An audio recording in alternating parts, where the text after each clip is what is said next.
Good morning.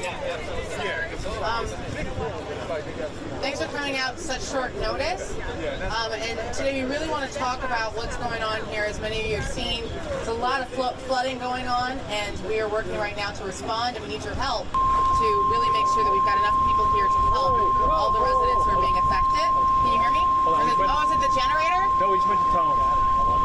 The tone? See the things you forget. We were good. It's somebody gets something. Are we good now? No, not yet. No. Not yet. All right. Okay, we're good. All right, so we're going to get started. As all of you know, there's a lot of flooding going on in this area. I should just keep talking, make sure that. All right, so you say I'm good. Todd, are we good? We're good. We're good? All right. So, thanks again for coming out, and we're talking about really the flooding that we're seeing in this neighborhood. All of you have been through it, and we're talking about what we're doing to respond and how we're getting on top of this.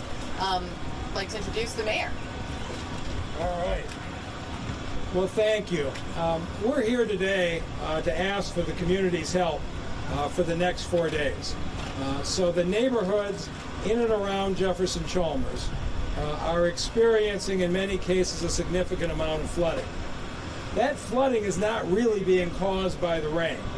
It's being caused by the fact that the Great Lakes look like they're at their highest water levels in history. And according to our environmental experts, that's likely to continue to rise right through June. So we're looking at a risk for the next 8 to 10 weeks of the people who are living in this area.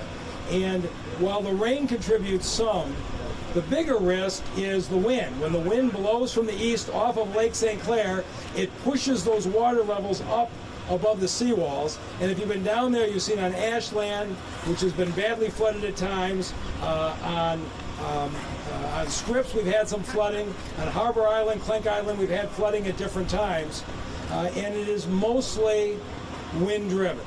And so we have enlisted the Army Corps of Engineers, who have been fabulous. So Pat Cooney and the team have been out here for the last 48 hours giving us advice on how to approach this. The owners who live along the river have a legal obligation to maintain a seawall that's high enough to keep the river from breaching the streets. And the great majority of the homeowners have in fact done that. But unfortunately, if 4 out of 5 homeowners have a proper seawall, everybody gets flooded. And it appears that we have dozens of homeowners that have not built and maintained proper seawalls. Dave Bell and the enforcement team is going to start to address that, but that isn't going to help us in the next 6 or 8 weeks. And so we've had great support from the General Services Department, from Gary Brown and the Water Department, from the DPW, from our board up crews, from neighborhood volunteers, from the district managers, have all been pitching in. But at this point, we're going to have to put tens of thousands of bags of sand down in the next 3 or 4 days to protect this neighborhood over the next 8 weeks. And so we are asking for members of the community, go to the city website, and if you can give us 2 hours, Thursday, Friday, Saturday, or Sunday, we need your help. Please come out, sign up, and take a 2-hour shift. We are going from noon to 8 on Thursday and Friday, 10 to 6 Saturday and Sunday. We need folks to knock on doors and talk to the people who live in the homes about what help they may need. We need folks to be right here and fill the sandbags, and we're going to need folks to actually wade into the water and put the sandbags on top of the seawalls. We think if we do a major push for the next 4 days, we can significantly protect the homes in this community through the rest of the spring. And so this is something where, I know this is Detroit, we need lots of people to pitch in. You can go on, pick your shift, pick your job, and come out and help us starting right here from Ford Park. And with that, I want to introduce 2 people who are extremely familiar with this neighborhood. They're from this part of town, Council President Brenda Jones and Councilman Andre Spivey.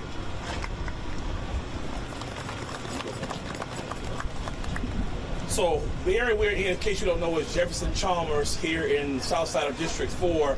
Madam President lives in this area here. This is part of District 4. Rain and weather issues we're no stranger to them. In 14 and 16, we had the major rains to come and flooded our entire area. Now, as the mayor said, not necessarily the rains, but the sea level from the lake coming out of the winds. And so we're asking everyone in District 4, who may live on the north side or the south side of the district, please come and support us here, as the mayor said, over the next 4 days, to come and volunteer your time, to come fill some sandbags and place them where they need to be. This may not affect you at all, but we need you to come and support our neighbors here on the canal, on the island here. Ashland and Harbor Island and Clink Street have all been flooded out. We've moved some water out of the way.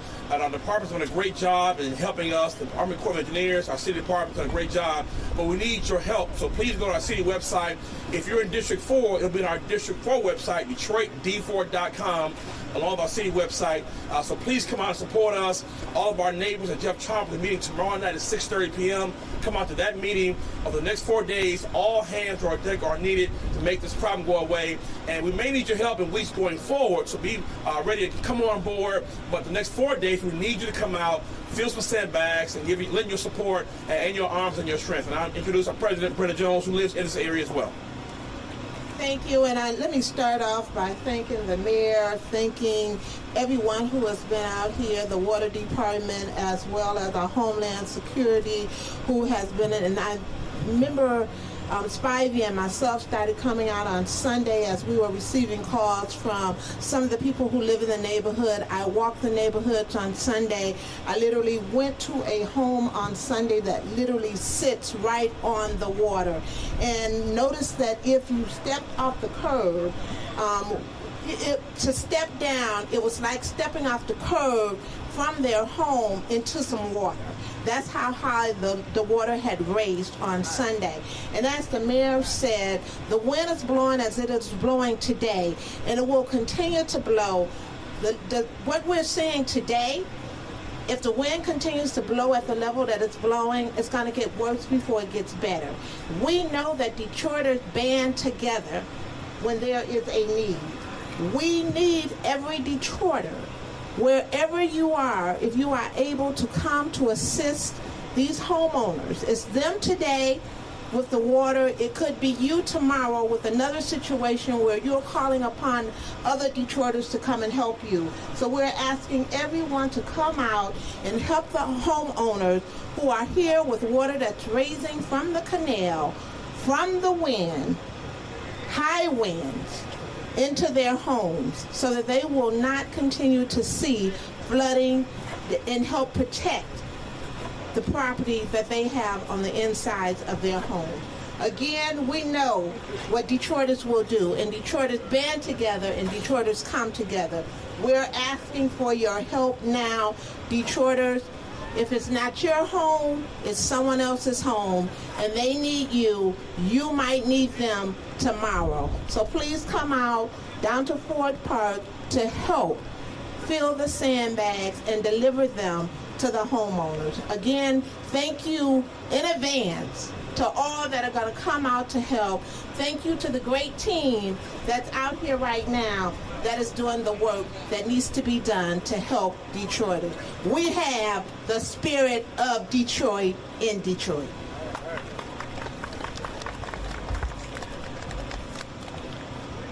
Before we reached out to the citizens to respond, we wanted to make sure we had exactly the right plan. We want everybody's volunteer efforts to contribute to protecting these neighbors and these properties. And so we turned to the U.S. Army Corps of Engineers, and they have responded beautifully. The plan that we are rolling out today was put together with their help. We believe it is gives us the best chance of preventing property damage. And so let me introduce at this point the representative from the Army Corps of Engineers, Pat Cooney. Pat? Thank you. Patrick Cooney, Emergency Manager for the Corps of Engineers Detroit District. We are here today at the request of the state of Michigan. The great relationship the state and the city have together allowed that to happen really quickly. We are here to provide technical expertise to this team, as Mr. Mayor mentioned. We're also here, part of that technical expertise is to teach on the proper way to do sandbagging, so the residents have a full understanding of how it works. Today, we trained a crew of city employees on the proper way to do that, and they turned around and trained city workers who can easily turn around and train volunteers. If you look behind me, behind the group, maybe not now, because that is a levy that your city workers created under the direction of your city crews. So that's the main purpose we're here, also to provide this technical expertise to this team, because these levees right here that you put on those seawalls that are too low or maybe at a different state of repair as the other ones those private owners own, those put them up now. The next storm that comes along, because there's going to be another one probably near term, because the Great Lakes are rising, and we want to make sure you'll be ready for this one and that next one. So Keith Kompaltowicz from our H&H Hydraulics and Hydrology office, he's going to talk really quickly about water levels and what we can expect. Thanks. Thanks, Pat. Again, my name is Keith Kompaltowicz. I'm chief of our watershed hydrology group, the Corps of Engineers Detroit District. What we saw on the Great Lakes and what we will continue to see will likely be some of the highest lake levels recorded in our period of record. This was kind of a threefold event. We had high water levels of Lake St. Clair, we had high water levels of Lake Erie, and some easterly winds, which caused very localized high water levels here in this part of the city. We're starting to see the water levels slowly recede as the winds kind of change direction. But going forward, all of the Great Lakes are continuing to rise and will for the next couple of months, as they typically do. And it is likely that Lake St. Clair and Lake Erie will approach record high levels over the next couple of months. They will break records that were set in the middle 1980s. So again, we're not out of the woods yet. Higher water levels are still forecasted for the near term, and more instances of flooding may occur as a result.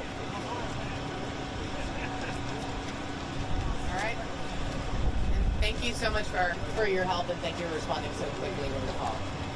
Now I'd like to introduce Jan Ellison, who has lived in this neighborhood since when? 1982. Jan? Hi, I'm here to thank all the volunteers and the city and the Army Corps and everybody that has come down to help us. I'm a veteran of the '85 flood, and when we didn't have our seawalls raised, and a lot of us since that time spent a lot of money raising our property and putting in seawalls. At that time it was $150 a foot. I don't know what it is now, but it's an expensive venture, and it's expensive to live down here. So I'm recommending for people who have low seawalls and low property, over this period of time, you need to raise your property, you need to fix your seawalls, because mine might be high, but if next door is low, I'm going to get water on my property. Our streets will flood. In '85, we had to use rowboats to get up and down Harbor Island for 3 or 4 days. So I just want to thank everybody that's come out to help, and especially the community volunteers. Thank you. All right, and now Dave Bell. He is the director of our Building Safety and Engineering Department, and they're the ones going around making sure that we're doing inspections and that we're on top of this in terms of the length of the height of the seawalls. Thank you. Good afternoon. Like the mayor said, we've got a bunch of property owners who have taken care of their seawalls, and we appreciate them. But we've got some other folks who have not taken care of their seawalls, and we're looking to help them get to the finish line. It is imperative that these folks let us into their backyards so we can assess the situation, so that we can make sure that we get sandbags out there to them. We've got a team of inspectors that will be out the rest of today, and so we just need you to, if we knock on your door, let us into your backyard so we can check the level of your seawall and also check the condition of your seawall. Thank you. Thank you. Okay, so to reiterate, what we are really looking for is people who want to come out and volunteer over the next 4 days. We're going to be filling sandbags here. We're going to be going door to door and helping people who may not have access to the online form to find out, do they need help with sandbags? Do they need help building walls?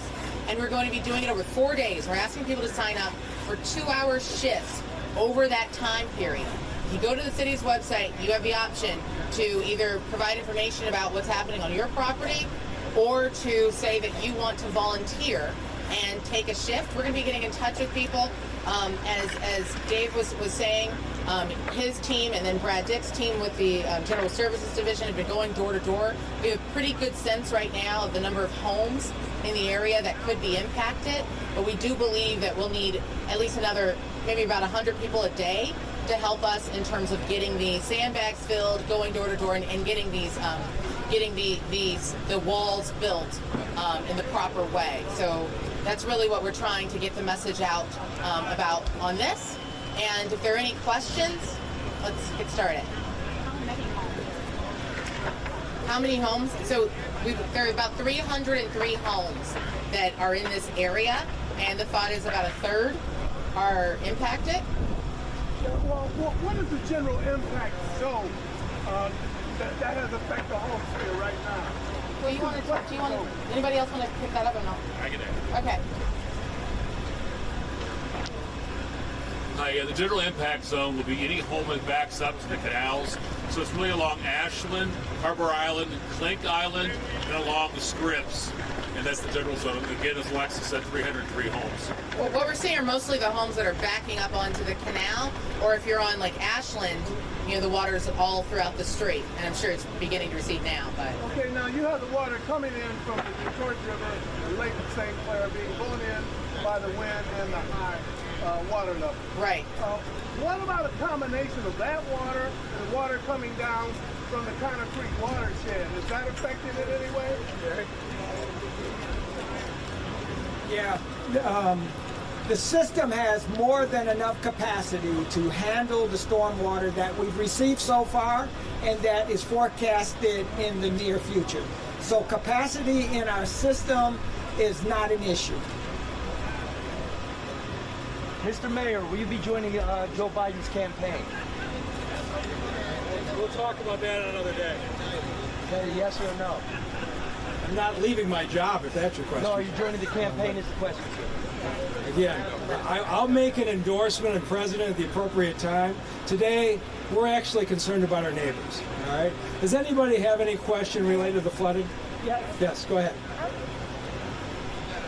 I just live the second block of Lakewood, and I wonder at what point, would we have to be is there a possibility that we would see something in the course of the year? So, if you're up Lakewood, our issue will be more rain. So, go ahead. She lives a couple blocks up Lakewood. Yeah. Yes. So. I wonder, like, you're talking about was it 85, 86? What would it take? Like, are we anywhere near seeing something like that again from what we know? Yeah, well, there are a couple of things going on. The system is better maintained today than it was in 1985. That's one of the issues. And so the water that you may be experiencing that's on the streets of the city of Detroit today, we have to send it to the wastewater treatment plant in a controlled manner. Right now, we don't have a lot of complaints with regards to basements flooding. If we force the water that's on the surface into the system too quickly, it could surcharge into basements. So I know it's inconvenient to have it out on the street, but we are slowly going to get it to the wastewater treatment plant, treat it, and get it out to the river. I want to be rest assured that we have the capacity in the system to manage the water that is coming and the water that we've already received. I'm worried how far that it's done. But like in terms of flooding, like my basement, I have no problem. Flooding, like we're not near that happening. As far as you can see, that it's not likely that it's going to impact a greater area than No, it's not going to impact a greater area than it is now. Yes. Mayor, the people with the seawall issues, are they going to be fined? I know So we're going to start now by writing what we call violations, which is to put people on warnings. We're not fining anybody now. Over the next few months, we're going to work with property owners to get it fixed. So we're just starting the process now, but nobody's being written any tickets for fines right now. Now, is there going to be any relief for homeowners that live around the waterfront because they don't have enough money to fix their seawall? Will there be any relief? Yeah. So the city's responsibility is to deal with the flooding as it hits the streets, as it gets to the neighbors. Maintaining your property is an individual's responsibility. Most of the folks here have spent the resources to build their own seawall. But we're going to be talking to each individual citizen about their situation, whether we have suggestions as to what they might do. We're going to be working with them over the next few months. Right now, we just want to get the sandbags built up, keep the water out of the neighborhood for the next couple months, and then we're going to start to prepare for what we do to build up these seawalls so this doesn't happen again next spring. So some residents are getting flooding in their basement. Now, is the water that's in their basement from the lakes, or is it sewage?